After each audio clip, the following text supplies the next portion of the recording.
people, and it's gone on far too long. My name is Iya'Falola Omobola. I'm going to quickly tell you I was born in 1955 in Cleveland, Ohio. My parents were activists. They were members of CORE, SNCC, SCLC, and NAACP. Before you say I'm a liar, remember this was before we had the right to vote again. That's right. My mother and father were responsible for helping us get the right to vote again and to elect the first black mayor of a large city, Carl Stokes. Somehow spirit brought me to Mississippi. I ended up here, and I came to find out that the shoulders that my parents were standing on and people all through the country who were doing this type of work was happening right here in Jackson and in Mississippi.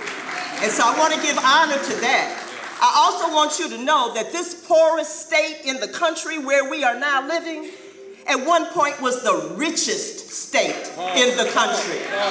Back in 1903, and why? This will surprise some of y'all because there were cotton farms in the Delta, but guess what?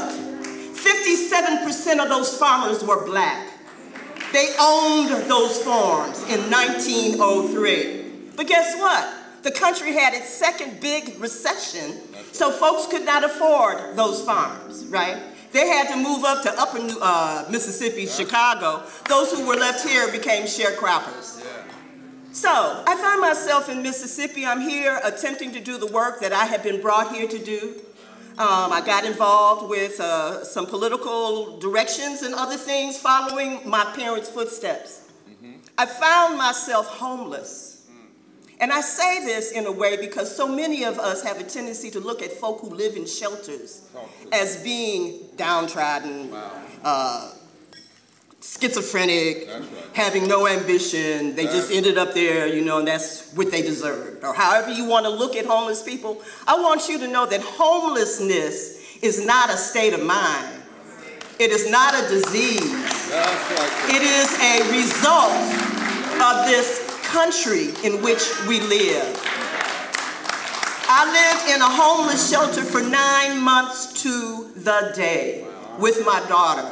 And thankfully, it was a place who appreciated me and was able to help me uplift myself again. And I'm truly appreciative of that. But guess what? I ended up, for those of you who know, I was a co-founder and co-director of Cooperation Jackson.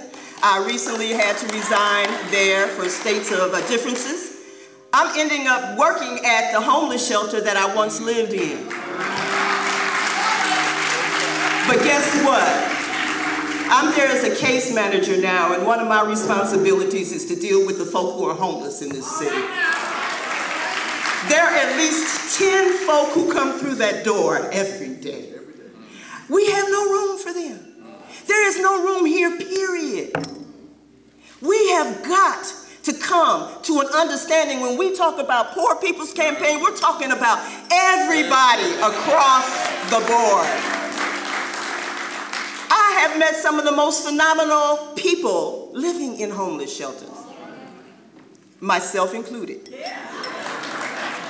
I just want to beg you to realize that this is also an issue. When we look at the trials and tribulations that we must go through, we have to bring it all into bear.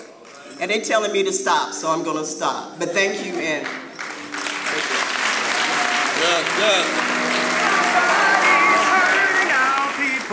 and it's gone on far too long, and we want